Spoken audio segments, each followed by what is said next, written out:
जय हिंद एवरीवन, आप सभी का स्वागत है रावी एकेडमी चैनल पर।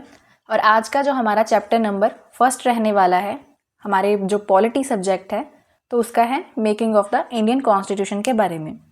तो ये हमारी एक तरह से पॉलिटी की वन शॉट सीरीज चलेगी। ठीक है, इकोनॉमी तो हम कवर कर ही रहे हैं, तो साथ में हम पॉलिटी को भी कवर करेंगे ताकि हम ज़्यादा से ज़्यादा प्रैक्टिस पे फोकस कर सकें। ठीक है, तो शुरू करते हैं। तो सबसे पहला हमारे दिमाग में आता है कि कॉन्स्टिट्यूशन क्या होता है। अभी कॉन्स्टिट्यूशन आप सिंपल लैंग्वेज में लिख सकते हो कि supreme law of the land होता है। ठीक है, जो सबसे सुप्रीम लॉ होता है, जो कि डिफाइन करता है कि कैसे जो कंट्री को गवर्न करना है। जहाँ आप दूसरा पॉइंट लिख सकते हैं कि रूल बुक होती है किसी भी नेशन की, उसे हम कॉन्स्टिट्यूशन बोलते हैं। ठीक है, तो सबसे पहले हमारे पास आई थी demand for the constituent assembly. अभी कॉन्स्टिट्यूएंट असेंबली क्या होती है? ये वो बॉडी ऑफ पीपल होते हैं जो लोग इलेक्टेड होते हैं। ठीक है, ताकि वो एक तरह से प्रिपेयर कर सके और कॉन्स्टिट्यूशन को अडॉप्ट कर सके। आप लोग सिंपल इसे लिख सकते हैं, people who prepare plus adopt constitution. ठीक है, उसे कॉन्स्टिट्यूएंट असेंबली बोला जाता है। तो जब हमारे यहाँ पे कॉन्स्टिट्यूशन नहीं था, तो ये लोग डिमांड करते हैं, हमारे यहाँ के लोग, कि कॉन्स्टिट्यूएंट असेंबली होनी चाहिए। तो सबसे पहली जो डिमांड रखी गई थी ना, वो 1895 से स्टार्ट हो गई थी। पहली डिमांड थी कॉन्स्टिट्यूशन ऑफ इंडिया बिल की। किसके द्वारा थी? जो नेशनलिस्ट लीडर्स रहे थे, जैसे कि स्वराज बिल की बात कर सकते हैं हम। ठीक है, फिर उसके बाद 1917 में होम रूल लीग आती है बाय एनी बेसेंट। ठीक है, वो भी कहती हैं कि हमें सेल्फ गवर्नमेंट हमारे पास होनी चाहिए, डिमांड करती हैं। 1922 में महात्मा गांधी अपने जो यंग इंडिया, इनका जर्नल था, तो उसमें लिखते हैं 1922 में कि constitution must be framed by the people of India. ठीक है, हमारे यहाँ के लोग हैं वही कॉन्स्टिट्यूशन फ्रेम करेंगे, ना कि फॉरेनर्स करेंगे। उसके बाद 1928 में नेहरू रिपोर्ट होती है। नेहरू रिपोर्ट किसने ड्राफ्ट की थी? एक तरह से मोतीलाल नेहरू कमेटी ने। ठीक है, प्लस यहाँ पे आप नेहरू रिपोर्ट से ये मत सोचने लग जाना कि यहाँ पे जवाहरलाल नेहरू जी का नाम है, तो नहीं, तो मोतीलाल नेहरू की यहाँ पे बात हो रही है। तो ये कमेटी बनाई गई थी, प्लस वहाँ पे 8 और अदर मेंबर्स को ऐड किया गया था। इन लोगों का कहना था, डिमांड कर रहे थे कि हमें फंडामेंटल राइट्स चाहिए, यूनिवर्सल एडल्ट फ्रेंचाइज, जहाँ पे वोटिंग का सिस्टम है वो हमें चाहिए, फेडरल गवर्नमेंट चाहिए।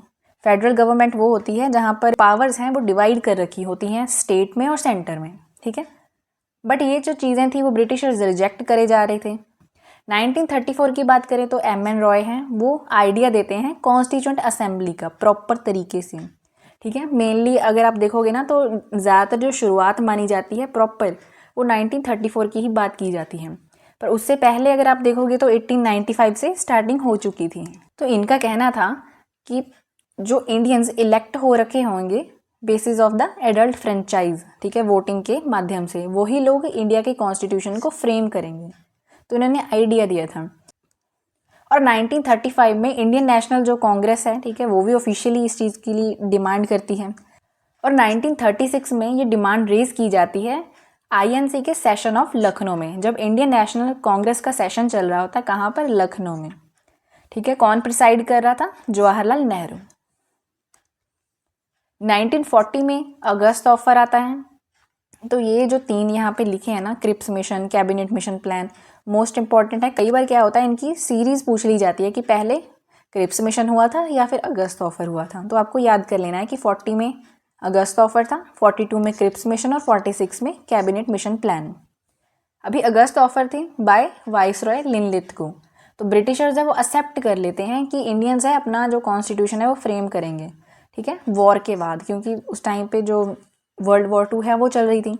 तो इन्होंने थोड़ा सा रिकग्निशन दिया to the principle of constituent assembly. अगर आप लोग देखोगे ना, तो ये प्रॉपर तरीके से इसको रिकॉग्नाइज करना ही नहीं चाहते थे जो ब्रिटिशर्स थे। ठीक है, बट ये क्या था, एक तरह से कि हाँ, थोड़ा सा दिलासा दे दिया कि हाँ, आप लोग कर सकते हो आफ्टर द वॉर। तो नेक्स्ट हमारे पास आता है क्रिप्स मिशन। तो यहाँ पे ये लोग कहते हैं, भाई हम आपको डोमिनियन स्टेटस ऑफर करते हैं। तो क्लियर हो गया ना कि अगस्त ऑफर में मान तो ली आपकी बात कि हाँ ठीक है, वॉर के बाद आप लोग फ्रेम कर सकते हो कॉन्स्टिट्यूशन को, बट यहाँ पे क्रिप्स मिशन में बोल रहे हैं कि ठीक है, हम आपको डोमिनियन स्टेटस ऑफर करते हैं और कॉन्स्टिट्यूशन मेकिंग बॉडी भी। तो कांग्रेस ने इस बात को रिजेक्ट कर दिया था। फिर आता है कैबिनेट मिशन प्लान। तो यहाँ पे ये लोग प्रॉपरली एक्सेप्ट कर लेते हैं इनकी डिमांड को कॉन्स्टिट्यूएंट असेंबली की। इलेक्शंस होती हैं तो असेंबली बनाई जाती है। तो सबसे पहले असेंबली मिलती है 9 दिसंबर 1946 को। तो अभी थोड़ा सा कैबिनेट मिशन प्लान के बारे में देख लेते हैं जो 1946 में था। ईयर याद कर लेना। तो ब्रिटिश पीएम थे क्लीमेंट एटली। तो मार्च 1946 की बात हो रही है। तो डिस्कशन करते हैं कि भाई ट्रांसफ़र ऑफ पावर करना है कि नहीं करना है, कॉन्स्टिट्यूशनल फ्रेमवर्क के बारे में भी। और मेंबर्स होते हैं most important Lord Pethick Lawrence जो कि secretary of state for India थे। दूसरा सर स्टैफर्ड क्रिप्स, थर्ड थे एवी अलेक्जेंडर। तो अभी जो कैबिनेट मिशन प्लान है ये इससे पहले कौन सी जो चीज़ हुई थी, शिमला कॉन्फ्रेंस हुई थी 1945 में, जो कि एक तरह से फेल्यूर साबित हुई थी। तो उसके बाद ये लोग कैबिनेट मिशन प्लान लेकर आते हैं। तो अभी इसके अंडर क्या होता है, इन्होंने कैबिनेट मिशन प्लान के बाद इन्होंने एक्सेप्ट कर लिया कि ठीक है। अब फिर जो ब्रिटिश गवर्नमेंट होती है वो अनाउंस करते हैं कि ठीक है आप लोग इलेक्शन है वो करवा सकते हो। इलेक्शन का आपने याद रखना है कि 1946 में इलेक्शंस हुई थी सबसे पहली बार जुलाई और अगस्त के बीच में। ठीक है, तो अभी यहाँ पे बता रखा है कि टोटल मेंबर्स 389 थे। 292 ब्रिटिश इंडियन प्रोविंसेस से, 93 प्रिंसली स्टेट से और 4 थे from the chief commissioners provinces. फिर जब पार्टीशन होती है 1947 के बाद तो जो स्ट्रेंथ होती है 389 से कम हो के 299 तक पहुँच जाती है। तो 229 तो हो गए प्रोविंसेस के और 70 हो जाते हैं ये प्रिंसली स्टेट्स के। ठीक है, आफ्टर पार्टीशन की बात हो रही है। तो अभी इलेक्शन होती है। ठीक है, तो आपने यहाँ पे मेन चीज़ें नोट डाउन करनी है। एक तो ये है कि इनडायरेक्ट इलेक्शन हो रही है, मतलब जो मेंबर्स होंगे प्रोविंशियल लेजिस्लेटिव असेंबलीज़ की, जैसे हमारी आज की स्टेट लेजिस्लेटिव असेंबलीज़ होती हैं तो उस टाइम पे ये लोग प्रोविंशियल लेजिस्लेटिव असेंबली बोलते थे। तो जो मेंबर थे जो पहले ही सिलेक्ट हो रखे थे अंडर द एक्ट 1935, उन्हीं मेंबर्स ने कॉन्स्टिट्यूएंट असेंबली के मेंबर्स को चूज़ किया इलेक्शंस 1946 में। ठीक है, तो कौन सा मेथड यूज़ किया था, proportional representation system by the single transferable vote. ठीक है, सीट अलॉट करी गई थी, मोस्टली हिंदूज़ को करी गई थी जनरल, बाकी मुस्लिम और सिख हो गए। बाकी अगर हम प्रिंसली स्टेट्स की बात करें तो इनको नॉमिनेट किया गया था बाय देयर रूलर्स। कोई यहाँ पे इलेक्शंस नहीं हुई थी, जो प्रिंसली स्टेट्स थी उनकी बात कर रहे हैं। फिर प्रोविंसेस को ये 3 ग्रुप्स में बांट देते हैं। 3 ग्रुप्स जैसे कि यहाँ पे ग्रुप ए हो गया, ग्रुप बी और ग्रुप सी में, ऐसे इन्होंने डिवाइड कर दिया था। इंडियन नेशनल कांग्रेस के पास 208 सीटें जाती हैं, मतलब मेजॉरिटी इन लोगों की होती है। कि 29 जुलाई 1946 को रेजोल्यूशन पास करते हैं कि हम डायरेक्ट एक्शन लेंगे। ठीक है, फॉर द सेपरेशन, मतलब हमें अलग से पाकिस्तान चाहिए। तो डायरेक्ट एक्शन डे की प्रॉपर डेट क्या है, 16 अगस्त 1946। ठीक है, मेनली अगर देखोगे तो कैलकाटा साइड का था। तो 9 दिसंबर को, ठीक है, हमें पता है फर्स्ट मीटिंग हुई थी कहाँ पे, न्यू दिल्ली में। मुस्लिम लीग ने बॉयकॉट किया था, इन्होंने अटेंड ही नहीं की थी क्योंकि तो डॉक्टर सचिदानंद सिन्हा थे वो टेम्प्रेरी प्रेसिडेंट बनाए गए थे सबसे पहले। बाकी जो डॉक्टर राजेंद्र प्रसाद है उनको परमानेंट प्रेसिडेंट बना दिया जाता है 11 दिसंबर 1946 को। अभी फर्स्ट मीटिंग की बात करें कॉन्स्टिट्यूएंट असेंबली की तो 9 दिसंबर हमें पता है कहाँ पर हुई थी, दिल्ली में हुई थी। कॉन्स्टिट्यूशनल हॉल है जो कि अभी का सेंट्रल हॉल है पार्लियामेंट का। 389 टोटल मेंबर थे, 296 ब्रिटिश इंडिया से थे, 93 प्रिंसली स्टेट से थे। ये आपका क्वेश्चन पूछा गया था कि प्रिंसली स्टेट से कितने मेंबर्स थे।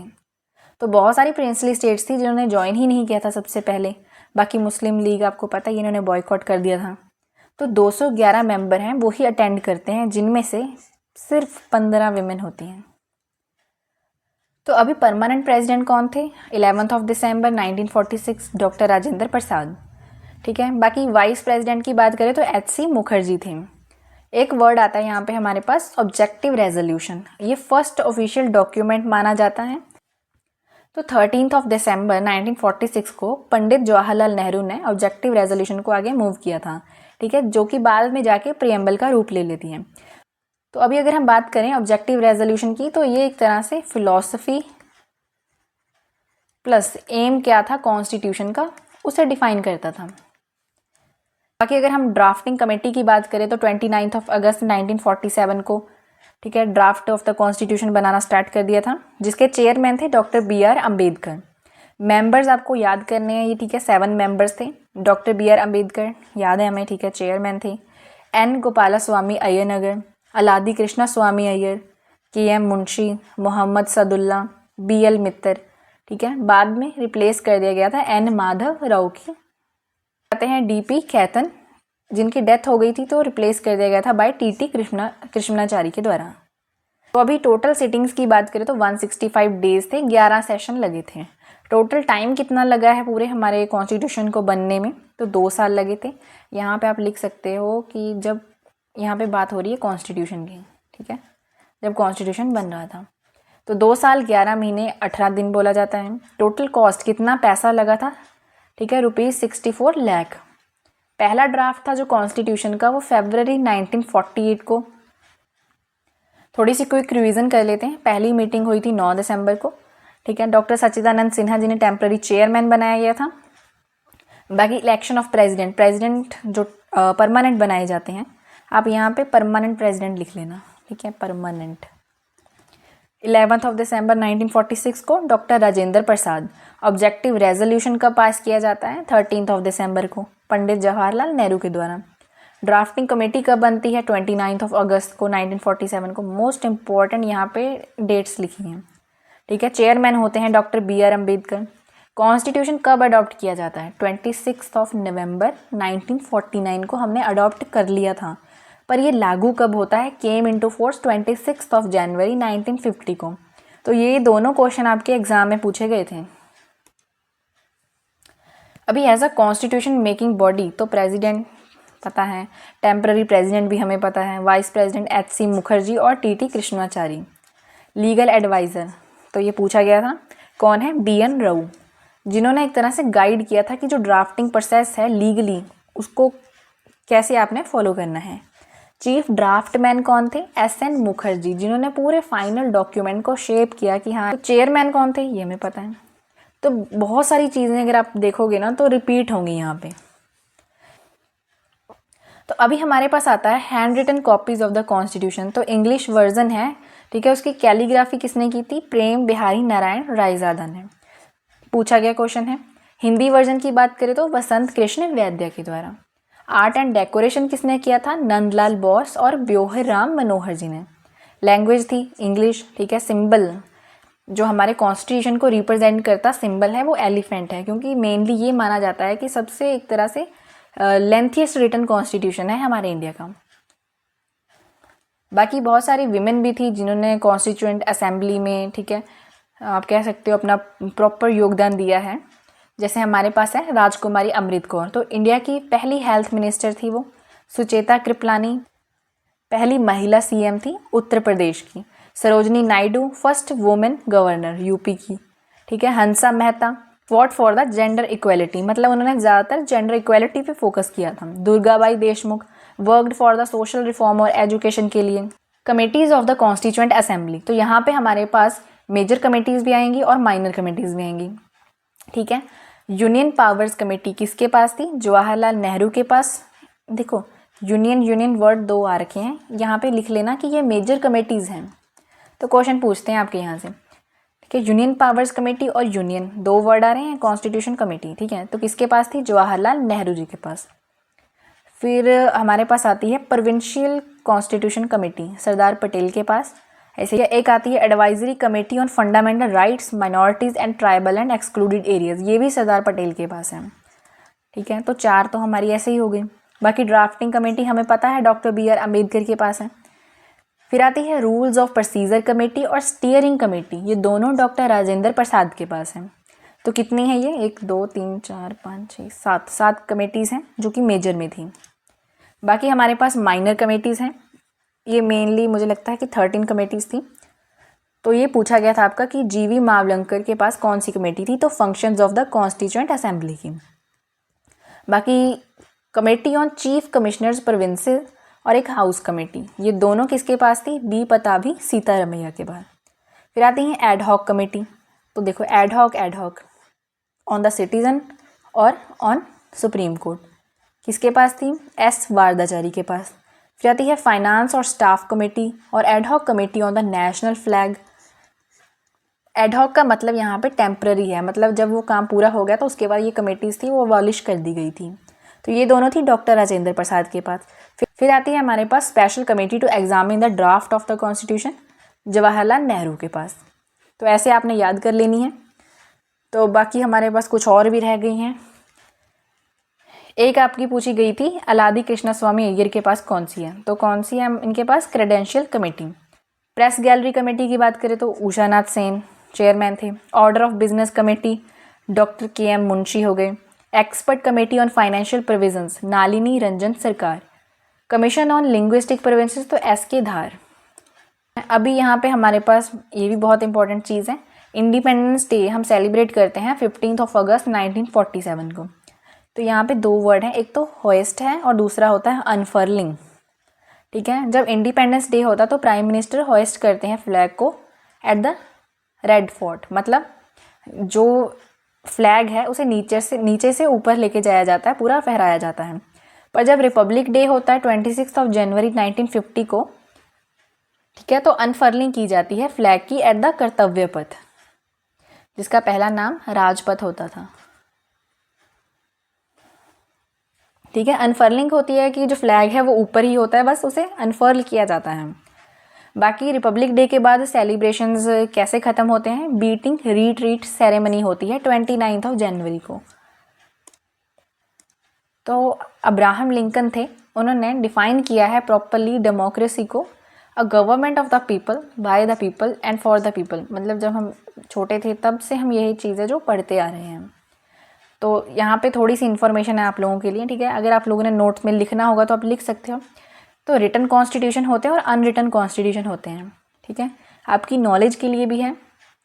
तो रिटन में क्या होता है कि सारी प्रोविजंस एक डॉक्यूमेंट में होती हैं, पर जो अनरिटन कॉन्स्टिट्यूशन होता है ना वो कस्टम और कन्वेंशंस पे होता है। अभी जो कन्वेंशंस होते हैं ना, ये है कि वे सारे लोग हैं जो उस चीज़ को फॉलो कर रहे हैं, मान रहे हैं। ठीक है, वो लिखित में कुछ नहीं होता।